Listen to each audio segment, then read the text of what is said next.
शरीफा या custard Apple ये एक ट्रॉपिकल प्लांट है। अगर आप इसको ग्रो करने वाले हैं तो आपको ये अंदाज़ा होना चाहिए कि इसको गर्म और ड्राई क्लाइमेट चाहिए।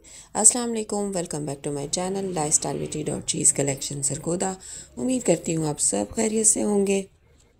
इसकी सबसे अच्छी बात यह है कि हम इसको गमले में भी उगा सकते हैं क्योंकि ये एक शैलो रूटेड प्लांट है। अगर इसकी अच्छी देखभाल रखें तो इसको गमले में भी फल लग सकता है।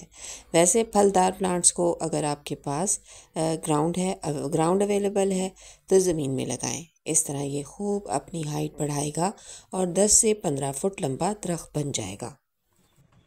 इसके बरक्स गमले में इसका साइज़ जो है 7 से 8 फुट बढ़ता है, वो भी अगर हम इसको बड़े फुल साइज़ वाले गमले में लगाएं। इस प्लांट यानी कस्टर्ड एप्पल को सीड से भी उगाया जा सकता है, लेकिन ये बहुत लंबा सा प्रोसेस है। इसको ग्राफ्टिंग, एयर लेयरिंग या फिर वाटर लेयरिंग से भी हम इसके पौधे बना सकते हैं।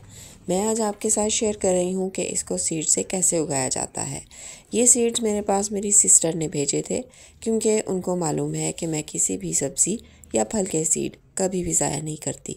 इसको मिट्टी में ज़रूर लगाती हूँ, फिर रिज़ल्ट कुछ भी हो एक बार ज़रूर कोशिश करती हूँ। बीज से लगाए हुए प्लांट में फल 2 से 3 साल तक लगता है। अगर आप चाहते हैं कि ये आपको फ़ौरन से फल देना शुरू कर दे तो नर्सरी से इसके ग्राफ्टेड पौधे आप ला सकते हैं। लेकिन जिनको गार्डनिंग का शौक़ होता है वो प्लांट से रिलेटेड हर प्रोसेस को एंजॉय करते हैं। शुरू से आज आखिर तक का प्रोसेस, बीज लगाना, फिर इसकी प्रॉपर केयर, फिर एक नन्हा सा पौधा जब मिट्टी से नमूदार होता है तो ऐसा लगता है बड़ी खुशी मिल गई। गर्ज के हर फेज़ को हम अपनी आंखों से विटनेस करते हैं।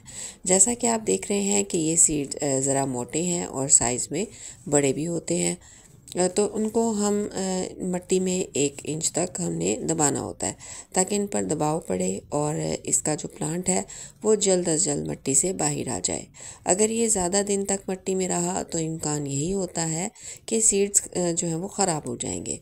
पॉट इसके लिए मैंने प्लास्टिक का मुंतखब किया है क्योंकि आपको मालूम है कि मैं इन पॉट्स को फिर बड़ी क्यारियों और अपने मिट्टी से भरे हुए बॉक्सेस में रख देती हूँ।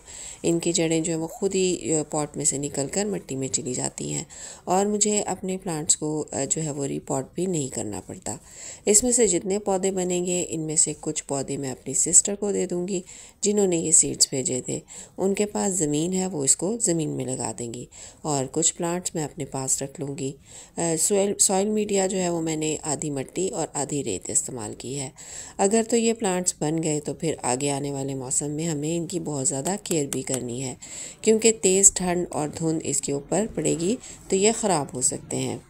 वैसे इसका लगाने का जो मौसम है ना वो फरवरी और मार्च है क्योंकि आगे के तमाम महीने गर्म और खुश्क होते हैं और वही मौसम इसको सूट करता है।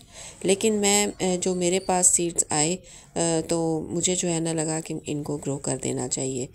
ये कुछ ही सीड हैं जो मैंने लगाए हैं, अभी काफ़ी और भी हैं जो मैंने सेव करके रखे हुए हैं। बस यहाँ पर मैंने होल कर लिए और इसके बाद इसको इस तरह से दबा दिया मैंने मिट्टी के अंदर।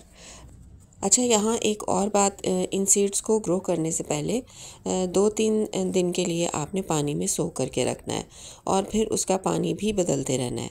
फिर इसके लिए जो मिट्टी, फिर इसको जो है ना हमने मिट्टी में लगाना है, वरना बहुत देर में इसकी जर्मिनेशन जो है वो स्टार्ट होगी। जब मेरे पास ये सीड्स आए थे तो उन्होंने इसको पानी में ही सोख करके मेरे पास भेजा था, इसलिए मैंने इनको लगा दिया। यहाँ पर मैं आपको दिखा रही हूँ गमले का साइज़ इतना ही होना चाहिए जितना मैं आपको दिखा रही हूँ। आगे जो भी रिज़ल्ट होगा वो आपके साथ ज़रूर शेयर करूँगी। तो चलिए जी, ये थी आज की वीडियो। उम्मीद करती हूँ आपको पसंद आई होगी। अगर पसंद आई है तो लाइक कीजिए, चैनल को सब्सक्राइब कीजिए। मिलते हैं नई इन्फॉर्मेशन के साथ, तब तक के लिए अल्लाह हाफिज़।